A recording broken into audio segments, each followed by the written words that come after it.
तो लीजिए सुनिए शरत चंद्र चट्टोपाध्याय जी का उपन्यास कमला का 5वां अध्याय। इसके पहले के अध्याय आपको हमारी प्लेलिस्ट से मिल जाएंगे, लिंक आपको आई बटन में मिल जाएगा। कमला का स्वामी सतीश चंद्र कलकत्ते में एक सौदागरी ऑफिस का क्लर्क है।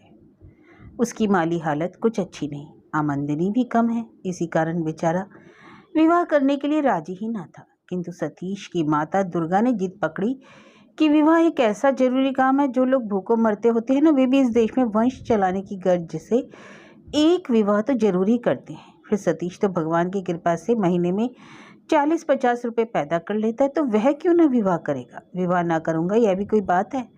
सभी के लड़के जब विवाह करते हैं तो सतीश ही क्यों ना करेगा। उसके पितृकुल में तो कोई कुंवारा नहीं रहा। जिसके बाप दादे बिना किसी आपत्ति के सदा से विवाह करते आ रहे हैं, यहाँ तक कि कोई न कोई एक से अधिक ब्याह करने में भी पीछे नहीं हटा।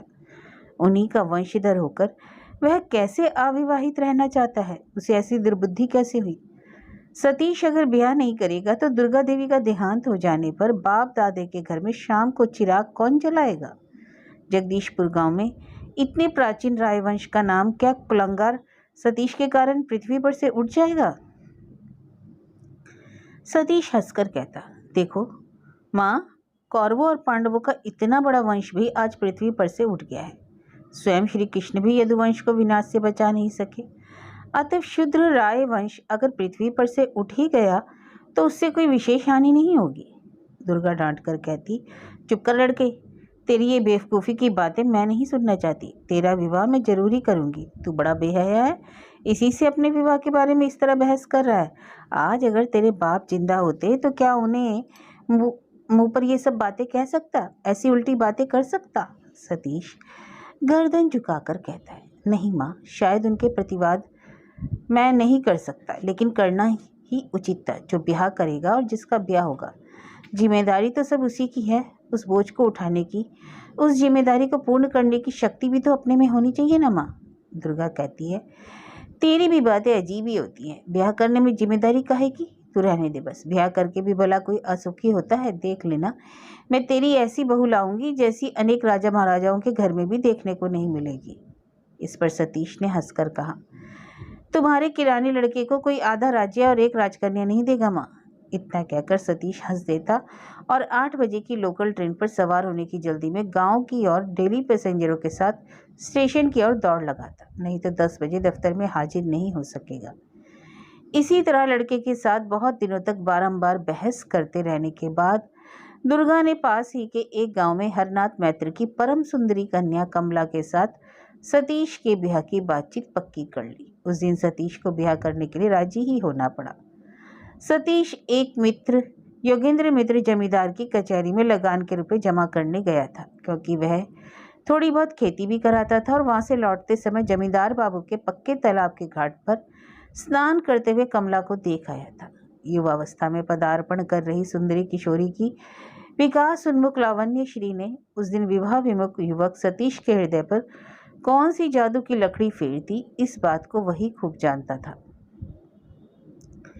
विधवा माता के हठपूर्ण अनुरोध को टाल न सकने के बहाने सतीश एक बार कहने से ही कमला के साथ ब्याह करने को राजी हो गया। गांव भर के आदमी यह सुनकर सतीश की इस अद्भुत मातृभक्ति की प्रशंसा करने लगे। सतीश को कमला के मिलने से इतना आनंद हुआ कि वह अपने दुर्भाग्य दरिद्र जीवन को धन्य समझने लगा। उस पर लोगों की प्रशंसा गाते में हाथ लग गई। विवाह के बाद कई वर्ष तो उसके बड़े सुख से बीते। उसके जीवन को जैसे किसी देवता ने स्वर्गीय सुख से परिपूर्ण कर दिया। कमला के कमल तुल्य चरण पड़ने से जगदीशपुर का चिर परिचित घर सतीश की दृष्टि में इंद्र का नंदनवन बन गया। सतीश की माँ दुर्गा देवी भी सुलक्षण बहू पाकर परम प्रसन्न हुई, जैसे स्वर्ग ही उनके हाथ लग गया। उन्होंने जब देखा कि कमला उनके सर्वस्व और आंखों की पुतली पुत्र को सर्वथा सुखी बना सकी है, तब तो उसके ऊपर उसका स्नेह और अनुराग और भी बढ़ गया। सास को बहू का आदर और सत्कार किस तरह करना चाहिए, इसके दृष्टांत में जगदीशपुर निवासिनी सासों की 27 बहुएं सतीश की मां दुर्गा देवी के नाम का उल्लेख करने लगती थी। किंतु दुर्भाग्यवश दुर्गा देवी अपने सुयश को बहुत दिन तक बनाए नहीं रख सकी। कई साल बीतने पर भी जब कमला उनकी गोद में एक सोने का चांद अर्थात बालक उपहार न दे सकी, तब दुर्गा देवी कर्मशः बहू के संतानहीन होने की संभावना से हताश होने लगी। कई तरह की दवा दुआ आदि का प्रयोग कर, तावीज गंडे वगैरह पहनाकर, मनौती मानकर, जागती कला वाले देवताओं के मंदिरों में धरना धरकर भी दुर्गा देवी की मनोकामना पूरी नहीं हुई। तब राय वंश के भविष्य उत्तराधिकारी के लिए अधीर होकर वह अपने पुत्र का दूसरा ब्याह करने के लिए विचार कर ही रही थी कि इसी समय सतीश को पश्चिम में अच्छी तनख्वाह की नौकरी मिल गई और वह दूर विदेश चला गया। वहां पहुंचने के 10-15 दिन बाद ही सतीश एकाएक बहुत बीमार पड़ गया। लड़के की बीमारी का जरूरी तार पाते ही दुर्गा देवी ऐसी घबराई कि चटपट बहू को उसके मायके भेजकर आप गांव के एक दूर के रिश्ते के आदमी को साथ लेकर लड़के के पास जाकर उपस्थित हुई। उस समय सतीश की हालत कुछ सुधर चुकी थी। उसे ऑफिसर के पास ही सपरिवार के लिए क्वार्टर मिल गया था। दुर्गा देवी को वह छोटा सा नए ढंग का घर, साफ सुथरा हवादार नया घर, वह जगह इतनी अच्छी लगी कि सतीश के अच्छे उठने पर भी उन्होंने गांव लौट जाना नहीं चाहा। साथ आए आत्मीय को विदा करके दुर्गा देवी वहीं रह गई और बहू को भी विदा कराकर यहीं ले आने के लिए सतीश से बारंबार कहने लगी। सतीश ने वायदा किया कि बड़े दिन की छुट्टियों में जाकर वह स्त्री को अवश्य ही विदा करा लाएगा। यह सुनकर दुर्गा देवी निश्चिंत हुई। इस विदेश में अकेले रहना सतीश को भी अच्छा नहीं मालूम पड़ता था। कमला को उतनी दूर छोड़कर यहाँ आकर रहने से उसे हर घड़ी बड़ा कष्ट होता था। सुदूर प्रवास में अपने अत्यंत निकट आत्मीय और प्रेमा पात्र को ना देखकर सतीश की बेचैनी बहुत बढ़ रही थी। कमला को ना देख पाने की वेदना, उसके विरह का असहनीय दुख यूं ही उसको व्याकुल कर रहा था। उस पर तुर्रा यह कि हर दूसरे दिन कमला के हाथ की लिखी चिट्ठी भी, जो इस संगी साथी से हीन बांधव रहित दूर देश में उसके लिए एकमात्र सांत्वना और सहारा होती, आज 2 सप्ताह से एक भी उसको नहीं मिली।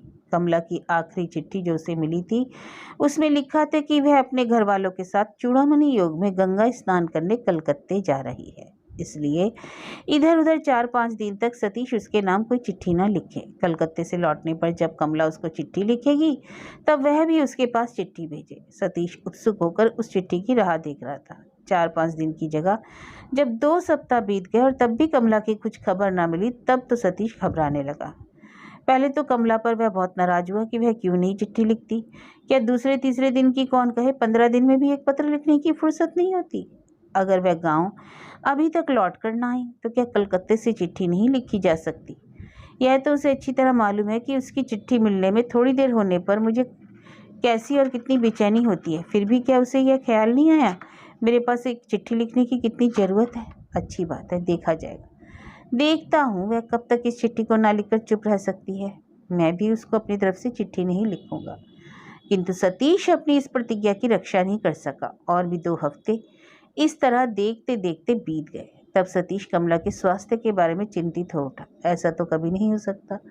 जो आदमी उसे प्रतिदिन पत्र लिखा करता था, वह आज 1 महीने से एकाएक अकारण इस चुप्पी को साध कर कैसे बैठ सकता है। निश्चय ही कमला बीमार पड़ गई है। अब सतीश से रहा नहीं गया। उसकी सारी नाराजगी काफूर हो गई। उसने उसी दिन कमला के नाम एक चिट्ठी लिखकर छोड़ दी। पत्र का उत्तर आने की अवधि बीत गई। अपने पत्र के उत्तर में कमला के हाथ की लिखी कोई चिट्ठी जब सतीश को नहीं मिली, तब तो वह भय से व्याकुल हो उठा। बात क्या है, हुआ क्या। आज 1 महीना होने को आया, उन लोगों की भली बुरी कुछ भी खबर नहीं मिली। सतीश उस दिन बैठा सोच रहा था कि ससुर के नाम एक चिट्ठी लिखूं कि नहीं। इसी समय उस दिन की डाक से सतीश के नाम का एक पत्र आकर हाजिर हुआ। हाथ की लिखावट अपरिचित थी, लेकिन लिफाफे पर मोहर सतीश की ससुराल के गांव के डाकखाने की थी। सतीश ने घबराकर लिफाफा पढ़ा और चिट्ठी पढ़ने लगा। प्रिय महाशय, बड़े दुख के साथ निवेदन करता हूँ, आपकी धर्मपत्नी श्रीमती कमला देवी हमारे गांव के जमींदार के बेटे श्रीमान हरेंद्र मित्र के साथ गत चूड़ामणि योग के अवसर पर कलकत्ते से गायब हो गई। आपके ससुर जी ने, जहाँ तक मुझे मालूम है, यह बुरी खबर आपसे छिपा रखी है। किंतु श्रीमती कमला देवी आपकी विवाहिता पत्नी है और न्याय तथा धर्म से उन पर आपका ही पूरा अधिकार है। इसलिए बुरी खबर होने पर भी सबसे पहले आपको यह समाचार मालूम होना चाहिए। यही सोचकर इस पत्र के द्वारा मैं यह खबर आपको बतलाता हूँ। जो कार्रवाई ठीक और मुनासिब समझिए कीजिए। इति। नीचे किसी का नाम नहीं था। चिट्ठी पढ़कर सतीश के सिर में चक्कर आ गया। आंखों के आगे अंधेरा छा गया, जैसे किसी ने उसके कलेजे को जबरदस्ती खूब गर्म लोहे से दाग दिया, जैसे किसी ने भाला भोंक दिया। दोनों हाथों में अपना सिर पकड़कर टेबल पर दोनों कहानियां टेककर सतीश सामने खुली पड़ी हुई उस भयानक चिट्ठी की ओर बहुत देर तक पागल की तरह देखता रहा। दुर्गा देवी रोज सतीश के से आकर समधियाने की खबर पूछ जाया करती थी। इधर लगभग 1 महीने से बहू की खबर ना मिलने के कारण वह कुछ घबराने लगी। रोज डाकिया जब उधर से चिट्ठी बांटता हुआ चला जाता तब दुर्गा देवी आकर सतीश से पूछती, सती आज क्या कोई खबर मिली? सतीश चिंतित होकर भाव से हिलाकर नहीं कह देता। आज दुर्गा ने डाक की डिलीवरी के समय डाकिये को पुकार कर चिट्ठी दे जाते देख लिया। इसी से वह उत्सुकता के साथ समाचार जानने के लिए लड़के के पास दौड़ी आई। उन्हें अच्छी तरह यकीन था कि यह चिट्ठी उनकी बहू की है। वह जब आकर सतीश के कमरे में दाखिल हुई उस समय भी सतीश संभल ना पाया था। वह कुर्सी पर बैठा था, उसका सारा शरीर कांप रहा था, उसका मुंह एकदम रक्तहीन मुर्दे का सा हो रहा था। लड़के की यह हालत देखते ही आशंका से दुर्गा देवी का कलेजा कांप गया। खबर बहुत बुरी है, यह समझने में उन्हें जरा भी देर नहीं लगी, लेकिन वह खबर क्या है यह जानने के लिए उनका हृदय व्याकुल हो उठा। तो क्या उनकी बहू अब इस लोक में नहीं है, या बहुत बीमार है, बचने की कोई आशा नहीं? दुर्गा देवी व्याकुल होकर पूछ बैठी, क्यों सती, क्या बात है, तो इतना विकल क्यों हो रहा है? तेरी तबीयत क्या कुछ खराब है? यह चिट्ठी किसकी है? बहू मायके से क्या कोई बुरी खबर तो नहीं आई? सतीश के मुख से कुछ उत्तर न निकला। वह उसी तरह शून्य दृष्टि से अपनी माँ का मुंह ताकता रहा। शरीर पसीने से जैसे नहा गया। दुर्गा ने चटपट पास जाकर आंचल से लड़के का मुंह पहुंचा, पंखे से हवा करते करते फिर पूछा, अरे क्या हुआ, बोलता क्यों नहीं भैया? इस तरह चुपचाप मेरी ओर क्यों ताक रहा है? मुझे डर लग रहा है। सतीश ने धीरे धीरे टेबल के ऊपर से वह चिट्ठी उठाकर माँ के हाथ में दे दी। दुर्गा देवी ने 2-1 बार चिट्ठी को उलटकर देखने के बाद लड़के को वापस करके कहा, मैं क्या लिखना पढ़ना जानती हूँ भैया, जो तूने ये चिट्ठी उठाकर मुझे दे दी? मेरे लिए तो काला अक्षर भैंस बराबर है। तू ही एक बार पढ़कर मुझे सुना दे, खबर जानने के लिए मेरा जी बड़ा व्याकुल हो रहा है। तब सतीश ने एक अव्यक्त व्यथा से रूंधे हुए स्वर में धीरे धीरे सब हाल माँ को बतला दिया। दुर्गा देवी ने दम भर सोचने के बाद कहा, भैया मुझे तो विश्वास नहीं होता, यह जरूर किसी दुश्मन की कारसाजी है। मेरी ऐसी लक्ष्मी बहू, सती सावित्री बहू ऐसा कुकर्म कभी नहीं कर सकती। तू समधी जी को अभी एक चिट्ठी लिखकर डाल दे, अच्छी तरह पता लगा, ये बेनामी चिट्ठी पढ़कर इस तरह अपनी तबीयत खराब मत कर। माता की बात सतीश को भी जच गई। उसने फौरन उठकर अपने ससुर के नाम एक तार भेज दिया। क्षितिज हरेंद्र का पता लगाने निकला, बहुत देर तक नहीं लौटा। कमला बहुत ही व्यग्र होकर उसके लौटने की राह देखने लगी। हजारों दुश्चिंताएं आज उसके कमजोर शरीर और दुर्बल मन को कष्ट पहुंचाने लगी। सैकड़ों अशुभ भावनाओं ने उसके दिमाग को दबा लिया। अगर यह बाबू हरेंद्र को पता ना लगा सके तो फिर क्या होगा? वह किस तरह अपने घर जाएगी? कौन उसे अपने साथ वहां ले जाएगा? पिता और माँ आदि आत्मीय स्वजन उसके लिए ना जाने कितनी चिंता कर रहे होंगे। चारों ओर उसकी खोज हो रही होगी। कमला मन ही मन हिसाब लगाकर चौंक उठी। ओह, इस घर में आए हुए आज उसे 1 हफ्ता हो गया। 8 दिन से वह एक अज्ञात अपरिचित गैर आदमी के आश्रय में पड़ी हुई है। छी छी, कैसी शर्म की बात है, कैसी घृणा की बात है। गांव के लोग यह सुनेंगे तो क्या कहेंगे? वह भले ही प्रतिष्ठित परिवार की बेटी और बहू है, गृहस्थ के घर की औरत है। वह इतने दिन से कलकत्ते में एक अपरिचित जवान आदमी के घर निवास कर रही है। जान पहचान का आदमी भी नहीं है। उसके घर में ना कोई बाल बच्चा ही है। कमला अपनी इस असहाय अवस्था के कुत्सित भाव को, निंदनीय पहलू को जैसे आंखों के सामने देखकर आप ही कांप उठा। उसके नाम के साथ एक कलंक, एक बदनामी दम भर में अनायास जोड़ी जा सकती है, इस आशंका से वह डर गई। दुविधा, दुर्भावना और संकेत से जैसे स्याही के कांटों के समान उसके हृदय में चुभने लगे। लज्जा और धिक्कार के प्रहार से उसका मन जर्जर हो उठा। ना, वह अब और 1 दिन भी इस घर में न रहेगी। हरेंद्र दा का पता लगते ही वह आज ही रात को उनके साथ अपने गांव लौट जाएगी। लेकिन अगर हरेंद्र का पता ना लगा तो क्या होगा? तो वह क्या करेगी? जैसे तैरना ना जानता हो आदमी एकदम अथाह पानी में गोता खाकर नीचे डूबने लगता है, वैसी दशा कमला की हुई। जिस समय उसकी यह दशा हो रही थी, उसे इस विपत्ति के महासागर से निकलने का कोई उपाय न सूझ रहा था। कहीं किनारा नजर न आ रहा था। उसी समय क्षितिज ने उसके कमरे में प्रवेश किया। कमला को पुकार कर उसने कहा, देखिए, आज तो हरेंद्र बाबू का पता कहीं नहीं लगा, लेकिन मुझे आशा होती है कि कल या परसों तक मैं जरूर खोज निकालूंगा। आज जगदीश को, गणेश को तथा और सब इष्ट मित्रों को खबर दे आया हूँ। कल वे सभी तलाश करेंगे और चाहे जिस तरह हो हम लोग हरेंद्र बाबू का पता लगाए बिना न छोड़ेंगे। वह किस कॉलेज में पढ़ते हैं यह अगर आप कुछ बता सकती तो शायद आज ही उन्हें मैं लाकर हाजिर कर दे सकता। कमला ने हताश होकर कहा, सो तो मुझे ठीक से मालूम नहीं। हाँ, हरेंद्र दा के मुँह से इतना जरूर सुना था कि कलकत्ते के किसी सरकारी कॉलेज में वह पढ़ते हैं। वह शायद इस शहर में बड़ा और श्रेष्ठ कॉलेज है। क्षितिज ने कहा, ओह, अब समझ गया। यह बात आप अगर मुझसे पहले कह देती तो आज मुझे कलकत्ते की आधी मैसों में जाकर हैरान ना होना पड़ता। मेरी मेहनत भी बच जाती और आपका काम भी बन गया होता। आप जिस कॉलेज की बात कह रही हैं उसी में तो मैं भी पढ़ता हूँ। कल कॉलेज जाते ही उनको ढूंढ लूँगा। वह कौन दर्जे में है, क्या पढ़ते हैं, यह आप जानती हैं? नहीं, यह मैं ठीक ठीक नहीं जानती। केवल इतना मालूम है कि कॉलेज के पहले दर्जे की पढ़ाई वह समाप्त कर चुके हैं। यह कहो ना, वह शायद बीए में पढ़ते हैं। हाँ हाँ, आपने ठीक कहा, हरेंद्रदा अभी बीए में ही पढ़ते हैं। क्षितिज ने कहा, बस तो फिर आप निश्चिंत रहिए, मैं निश्चय ही कल आपके हरेंद्रदा को अपने साथ ले आऊँगा। कमला ने सिर नीचा करके आंचल का एक घूंट उंगली में लपेटते लपेटते कहा, मेरे लिए आप बड़ा कष्ट उठा रहे हैं। आपका ऋण मैं इस जीवन में कभी नहीं चुका सकूंगी। कमला के इन शब्दों ने जैसे क्षितिज के हृदय को परम सार्थकता की तृप्ति से भर दिया। उसका तरुण जीवन जैसे आज धन्य और परिपूर्ण हो उठा। उसने खूब प्रीति प्रफुल्ल कंठ से कहा, ना ना, यह भी कोई कष्ट है। ऐसी हालत में सभी आपकी सहायता करते, बल्कि इसे मैं अपना परम सौभाग्य कहूँगा। पहले मैं आपके कुछ काम आया, कुछ उपकार कर सका। अब तो मुझे यही धुन है कि किसी तरह कुशलतापूर्वक आपको आपके घर पहुँचा दूँ। आपको यहाँ ना जाने कितना कष्ट हो रहा होगा। मेरे घर में ना कोई औरत है, ना कोई लड़की। सभी काम और देखरेख नौकरों के ऊपर है, इसलिए बिल्कुल हो ही आपको सुविधा ना होगा। आपका आदर सत्कार या आवभगत करने वाला कोई नहीं। कमला ने धीरे धीरे कहा, इससे बढ़कर आदर सत्कार इस जीवन में मैंने और कहीं नहीं पाया। आप व्यर्थ ही चिंता कर रहे हैं। क्षितिज के हृदय के भीतर बिजली की तरह अकस्मात अमृत की धारा सी बह गई। किसी एक आवेग की प्रबल वायु लहर के हिलकोरे की तरह उसके सारे शरीर में दौड़ गई, रोमांच हो आया। दम भर के लिए क्षितिज यह भूल गया कि कमला का विवाह हो चुका और उसका स्वामी भी जीवित है।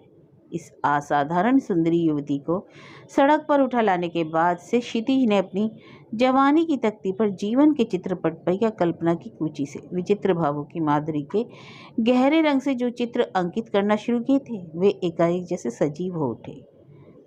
इसी समय कमला ने फिर अश्रु जड़ित अव्यक्त स्वर में कहा, आपका यह उपकार मैं जीवन भर न भूल सकूंगी। क्षितिज के तरुण शरीर भर में उच्छ्वासित यौवन का तरल रक्त स्रोत सहसा जैसे चंचल उठा। वह तुरंत क्या उठा, जान पड़ता है आपको भी मैं इस जीवन में कभी ना भूल सकूंगा। लेकिन यह बात मुंह से निकलते ही एक दारुण लज्जा से उसके कानों की जड़ तक चेहरा लाल उठा। कमला की कृतज्ञता प्रकट करने के उत्तर में उसका यह कह उठना सचमुच बिल्कुल बेमेल अथवा असंगत जान पड़ा, और यह बात उसके निकट भी खूब स्पष्ट हो उठी। इसी से वह आगे और कुछ नहीं बोल सका। दोषी की तरह अप्रतिभ भाव से गर्दन नीचे किए खड़ा रहा। दीवार में जो बड़ी क्लॉक लगी थी उसमें से टन टन करते रात के 10 बज गए। कमला ने कहा, बातचीत से ज़्यादा रात बीत गई और आपने अभी तक भोजन नहीं किया। जाइए, कपड़े उतारकर मुंह हाथ धोकर भोजन कीजिए।